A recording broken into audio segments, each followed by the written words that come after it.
Happy first Nerd Night of 2023. Happy International Women's Day. This is version 2.0 of my talk. And you know, when I was first invited to speak at Nerd Night, I came up with a short list of things I thought I could speak to. So number one was actually knitting. And I just want to flag for the leadership that no one has ever given a Nerd Night talk on knitting. There's a lot of potential there, in my opinion. Number two was The Legend of Zelda, Breath of the Wild. But talking about, thank you. Talking about that, you know, there's a sequel coming out in May, so talking about that in March doesn't quite make sense. I'm mentioning these things because, as Wade said, I did just move here, so if anybody wants to have a conversation with me in excruciating detail about either of those things, in addition to what I'm about to talk about, I'm open to that. I'm going to talk about embodiment, which is a concept that captures the idea that our bodies and our minds are fundamentally and inextricably intertwined with one another. This is a concept that I worked with a lot and has been fascinating to me ever since I worked through my PhD. It's just super interesting. And so that's why I'm here to share it with you. It's the kind of thing that can, in my opinion, shift your perception a little bit, make you think about yourself and think about the world around you in a slightly different way.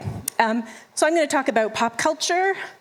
I'm going to talk a bit about history, religion, society, what else? Culture, said that, and science. So the Nerd Night bosses are like, we tell them to talk about one thing. But starting with pop culture really makes a lot of sense, because if you think about, you're going to be able to think of examples of what I'm about to mention. Let's start with this trope, or this recurring story that we're all familiar with, where people's bodies can be separated from their minds, okay? I'm just gonna share you a couple of really quick examples. There seems to me to be three ways that this happens in the stories we're familiar with in our pop culture, going back more than 100 years. Number one, magic, something magical. Number two, something supernatural. Or number three, of course, technology, or some combination of the three, right? So I'm just going to give you a couple of examples. You're going to be able to think of more. But what all these have in common is this premise that people's minds can be swapped into other bodies or in some other way separated from their bodies. So here's the first example. Mom and a daughter, they're not getting along very well. They both say the same wish out loud at the same time. They switch bodies. They come to understand one another better. Look at Mom smoking at the breakfast table. It was the 70s. I brought you some Australian content. It's schoolgirls in uniform with a Ouija board type situation. It's obviously an 80s horror movie. Again, if you're going to make a wish and there's a demonic presence in the room, just be careful. That's probably not advisable. Body swapping happens. Here's some more Australian content for you. You're welcome. I haven't watched these particular films myself, but I thought it was important to really, reference your local heritage, your cultural heritage here. Here it's a gender issue. It was the 90s. We got to get some gender essentialist ideas in here, right? Man and woman not getting along very well. In this case, there's wishing and hoping that goes on, and it's a full moon. You got to be careful around that, body swapping. This is actually my favorite example. I'm just going to talk about it for just a minute. This is a fantastic Netflix science fiction show. It's based on a British novel from about 20 years ago. The reason I love this is because, well, first of all, give us a woo if you're familiar with this. Yeah, good. Okay, I'm speaking to people who are familiar. This story really goes hard at the implications of having a fantastic technology in a society much like ours, where people can just save, preserve, upload their consciousness, their soul, their mind, whatever you want to call it, onto a little disk. And if you, for whatever reason, you need a new body, you just insert that disk into a new body. So if you're rich, you got it made. You keep a warehouse or a meat locker or whatever. You get some clones, and essentially you can live forever, right? But the vast majority of people are not rich, and so their lives are much more complicated. So it's just classic science fiction, if you haven't seen it, where it's the presence of this technological MacGuffin, but really it's a society much like ours, where we're actually looking at a story about scarcity and class and capitalism and things like that, but with spaceships. So right? That's classic science fiction contours. So what all these stories and the many other examples I'm sure you can think of, I didn't talk about Frankenstein, I didn't talk about Tron, we could go on and on. What these stories have in common is that bodies can be separated from minds, number one. And number two, bodies are kind of an impediment in the story, right? Like a body is something that is getting in the way of the understanding that people need or the empathy people need to develop or even to eternal life. So in a sense, on a certain level, there's actually kind of a level of, or an attitude of disdain or contempt for bodies that's kind of implied by these stories. It's really interesting when you start to think about it. And in pop culture, we have lots of examples of disdain being expressed towards bodies. I think the classic and most concise, to the point example is Meatbag, which comes to us from Futurama in the late 90s. But almost simultaneously, it also came to us in the Star Wars universe in a classic video game called Knights of the Old Republic. So Bender is a robot, this is an assassin droid. They both have terrible attitudes, and a large part of their whole personality is contempt for organic life forms. There's actually kind of a broader term that relates to Meatbag, not the same, slightly different, that comes from cyberpunk that actually refers not to bodies, but to our entire physical environment, in contrast with the virtual environment, right? Shout it out if you know the terminology I'm thinking of. It's meat space. Yeah, there you go. So I hope you're enjoying your night in meat space. You're putting beer into your meat bag in meat space. And so what's interesting about this is when we have these stories and these, these attitudes and tendencies that recur again and again, it becomes interesting to ask, like, what is compelling or interesting about this? Why do we keep returning to these ideas again and again and again? So we have bodies separated from minds, and we have minds. Minds here are the rational thing, the thing that's logical, the thing that can live forever, the part of us that can evolve and learn. And bodies, again, tend to be an impediment in some way. They're often messy, right? Your mind never smells bad, but your body does. So what is it about these ideas, and where do they come from?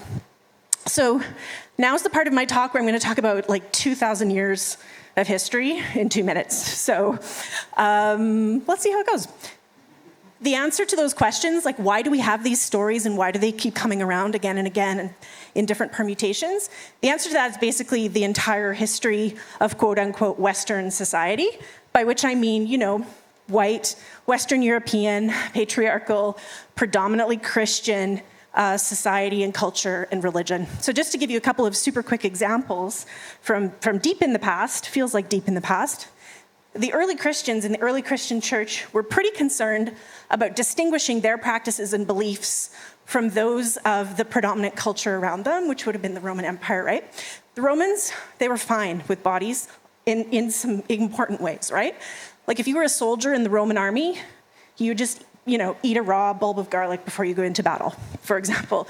Whereas the early Christians, they began to develop this belief that how your body smells actually indicates how holy you are, right? So if your body died and your dead physical body is laying there and wherever you died, presumably, and it smelled like roses, that meant that you had lived a worthy life and you had not tainted your eternal soul by indulging in the pleasures of the flesh, right? Are there any, this is a deep cut of religious history. Does anyone know what this is called? It's called, maybe it goes by different terms. The terminology I'm familiar with is the odor of sanctity, right? So these kinds of evolutions are going on for hundreds and hundreds of years. And then another parallel example that I'll give you, which is happening and intertwining all throughout the same hundreds of years over centuries, is of course the evolution of technology, right? So what starts to happen, we don't really know when, I'm going to use the example of optics and the development of lenses as an example of a technology. We don't exactly know when the first kind of corrective lenses began to be used, because that goes very, very, very far back in history. But then around 1600 in Europe, what emerge are two incredibly critical pieces of lens-based technology. So first of all, by that time, people are seeing better and better. More and more people are able to see better, which has a profound effect on their lives and then the society at large, right? And then these two inventions happen, and they start to circulate, and they profoundly affect the development of science. The 1600s is when the scientific method really starts to pick up steam and become codified, right? So does anyone know what those two technologies are? I'll give you a hint. One of them is in this picture. Microscope, and then the other one? Telescope, yeah. You're absolutely right. So what's going on there, and again, I'm speaking about all these things sort of holistically, right? We can't really speak about things in ways that are completely separate. What happens over time then is that the sense of sight, which is being supported by these technologies and being utilized in this new discipline and all these new lines of inquiry that are enabled by them, sight starts to attain even more primacy in the hierarchy that we have of our senses, right? And sight is highly rational, it's thought, right? With our sense of sight, we're observing the world, and we do rational, detached, very thoughtful observation, and that's what these technologies enable. When you see something, you don't actually have to touch it with your body. So again, you don't have to get your body dirty. With your other senses, you actually interact with and ingest the material that you're observing, or the material surroundings that you're interacting with. So that's super interesting, right? So what happens over time, and I'm going to bring gender briefly back into it, is that, of course, sight, which is associated with the mind, becomes associated with rationality even more strongly. And of course, who's participating in science and who's having those opportunities to participate? Well, men are, right? So sight becomes coded as highly rational, and of course, rationality is highly masculine. And if rationality is coded as masculine, then guess what the body, with its messes and its unruliness and its disobedience, gets coded as, right? Sorry, that could be an audience participation moment, but it's more of a rhetorical question. I just need a sip of water.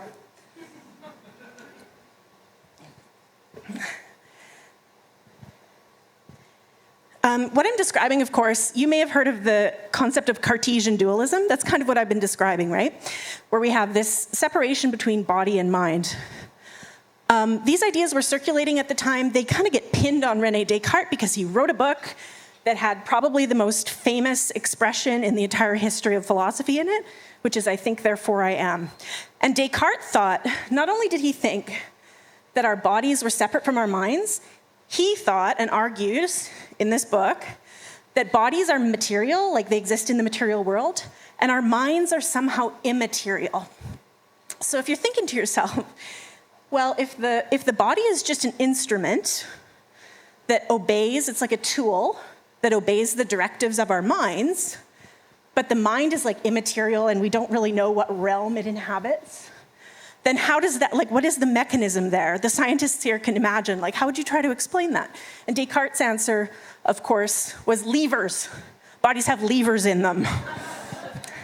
And he writes about glands. So you can follow up on that if you want to on your own.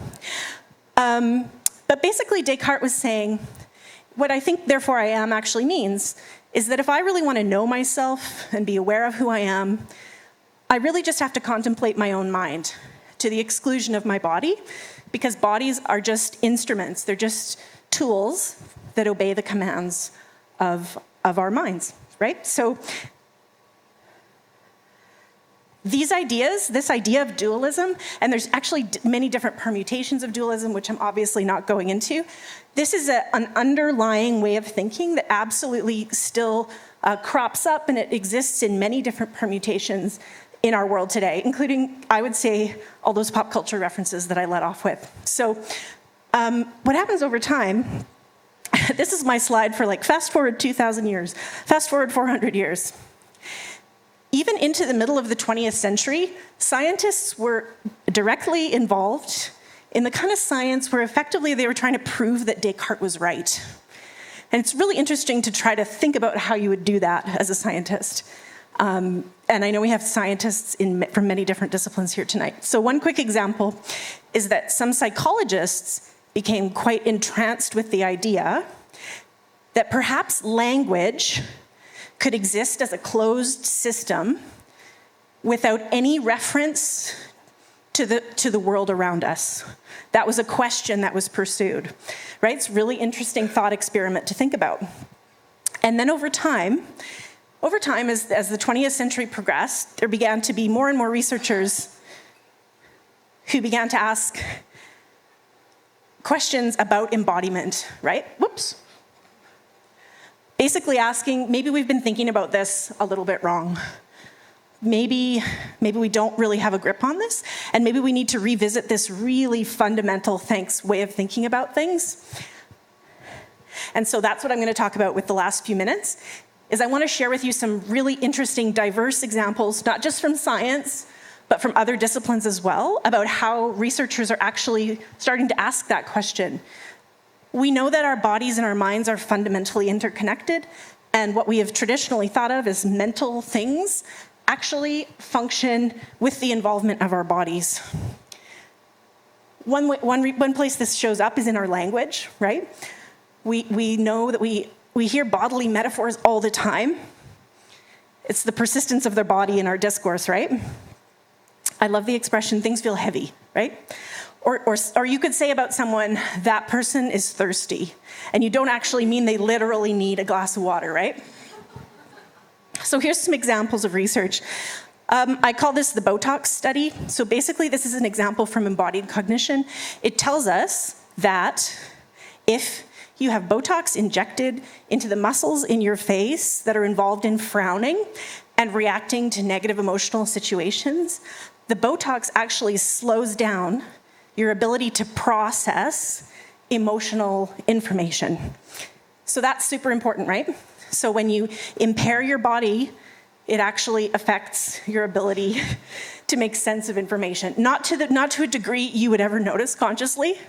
I don't know, although people do get a lot of Botox now, but it's just measurable in an experimental setting, right?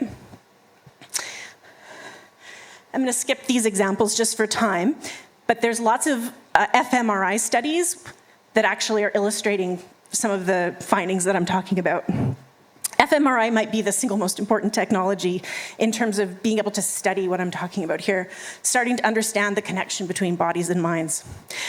There's lots of research and lots of evidence about the power of exercise in support of mental health.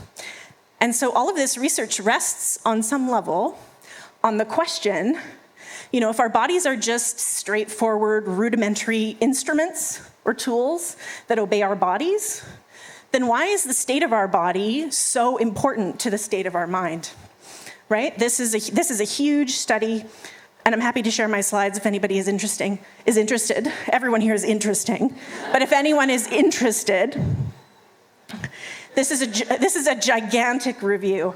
And basically it tells us that almost any kind of exercise, weightlifting, walking, can be beneficial for a whole panoply of mental health challenges that people are experiencing. I have a slide here about trauma. I'm not going to go into it. And thank you. This book here is not, there's some triggering stuff in this book. Just be aware of it. It's widely considered a classic. The reason that people experience trauma find they often can't get better just by talking about what happened to them is because the trauma experience and their response to it actually resides in the body, right? So the evidence that's emerging now tells us people have to be doing yoga, people have to be doing dance therapy. These aren't just hippy-dippy fun things. They're actually crucial in helping people process the trauma that they've experienced. And my voice is not shaking because of trauma, by the way. I'm fine.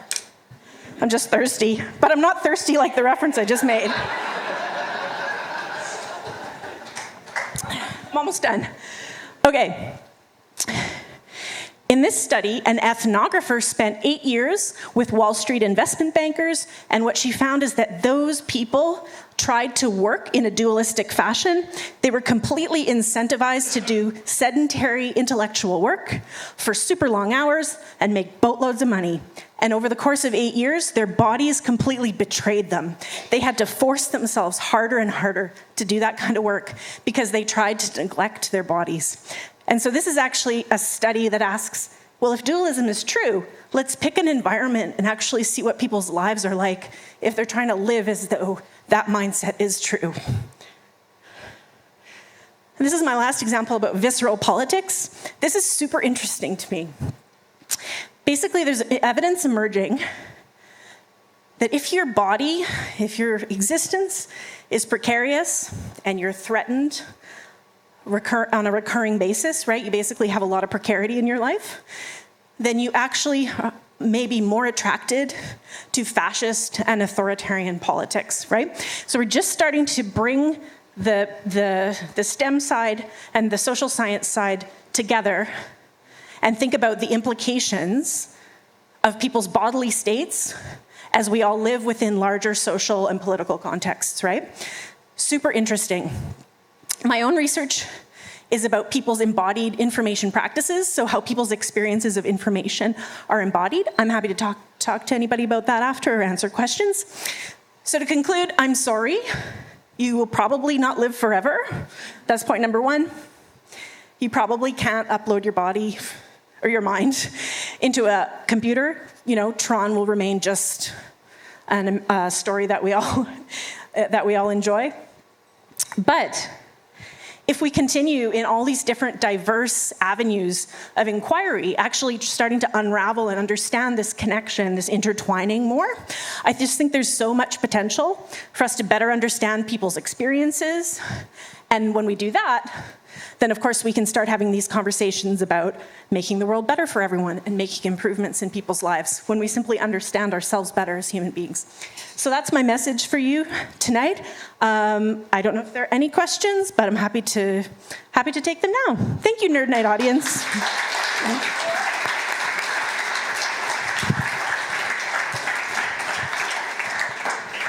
Oh, hi. Hello. I have a question. Okay.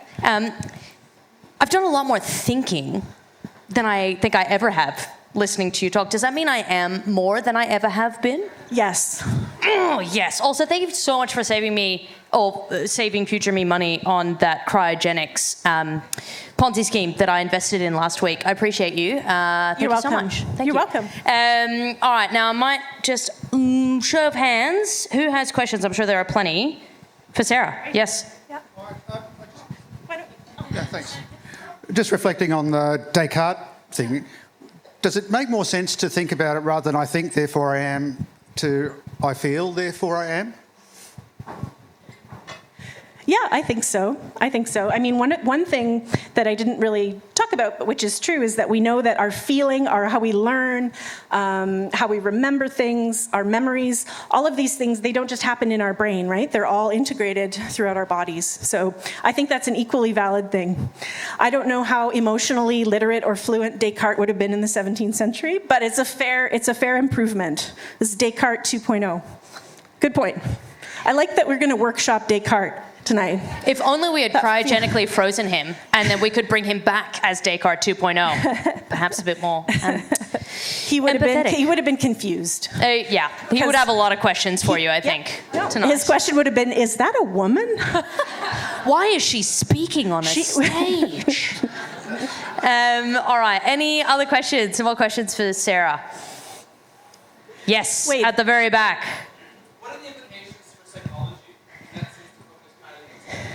What are the implications for psychology as it implies in mind? That's a huge question. I'm not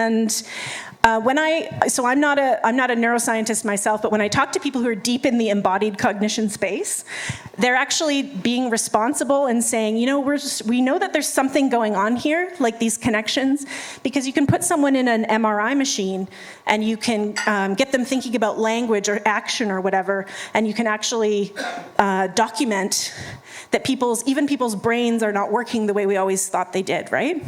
So for example, we used to think, there's a language center in the brain.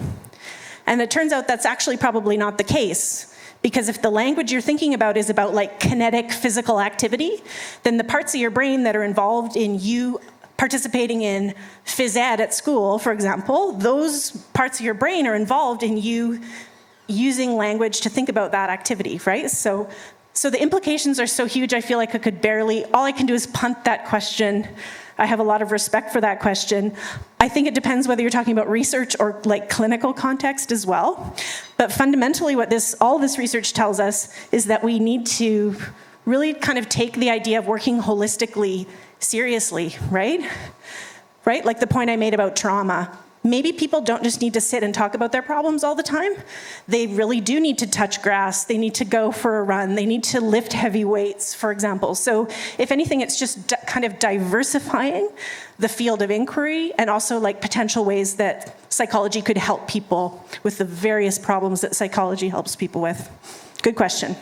So it seems like almost moving away from our traditional Western white dominated area of like, we are disconnected meat bags, meat suits, and don't feel things and don't touch things, and actually getting back to 100%. And that's a whole angle on this that's absolutely valid. And anyone here who's in a better position to speak to that specific element of it, you should get them to do a Nerd Night talk. Find us. Or we will find you in an fMRI machine. Any other questions? Yes, at the front. Front row is getting spoiled with microphones too. Hi. Another big question you probably can't answer, but I'm curious to hear how you think embodiment and embodied cognition relates to a world where we're existing more and more in the digital social media space, and how this could be a positive or a negative thing. Just your thoughts there. How can Mark Zuckerberg take more of our money? Well, if anybody's ever tried to play video games for 12 hours straight, like you still need to get up and go to the bathroom at some point, right? There's a certain kind of inevitability to this. So, but one thing that I do think a lot about is the information that technology can generate for us about our bodies, right? So, if it were sort of 1930, you don't have an app you can put under your pillow that tracks how well you're sleeping.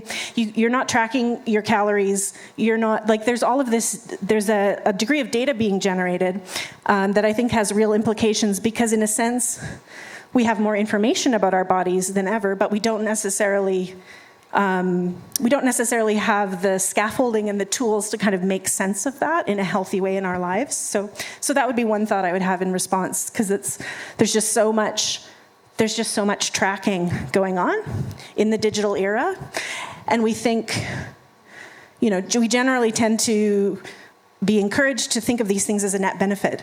And any of us here from information science are familiar with the attitude that more information is obviously better, right?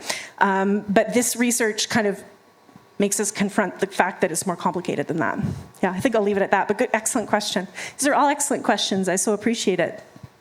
Any other excellent questions for Sarah? Yes. It's okay if it's not excellent. It's no pressure. Mediocre questions welcome also. I will judge.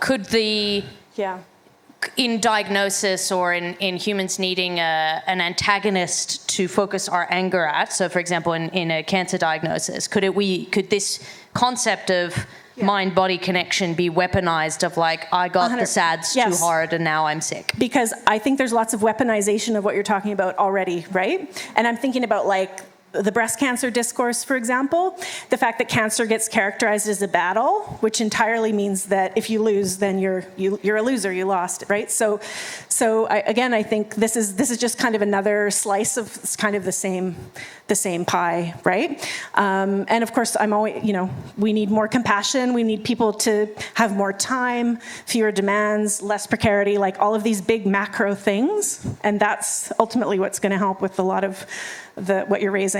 Yeah, and many other things. Good question. Ties in a bit to what you were saying about the holistic perspective as well. So holistic medicine, holistic diagnoses, holistic treatments, holistic antagonizing of specific things as well. Well, the opposite of holistic is atomistic, right? So if we can't slice up people's experiences into little discrete analytical units and ignore how they relate to one another, then we want to work holistically. That's all it means. So, yeah. I think we have time for one more question. Thanks. One more. Such good questions. It's okay if not. If not, Sarah will be here. Yes, at the back there. Knitting?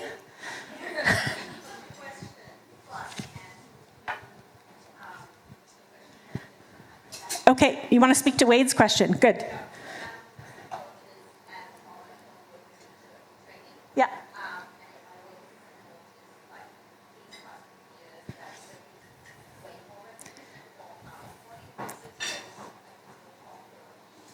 Mm-hmm.